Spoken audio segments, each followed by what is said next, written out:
हर सुबह सफर हर शाम सफर, हर सुबह सफर हर शाम सफर, यूं जिंदगी का अंजाम सफर।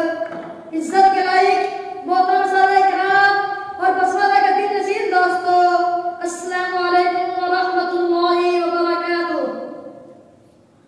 हज़रत गिरामी कदर, आज मैं जिन मोतियों को आपके सामने पढ़ना चाहता हूँ वो है मेरी और आपकी आंखों और हाथों, मेरी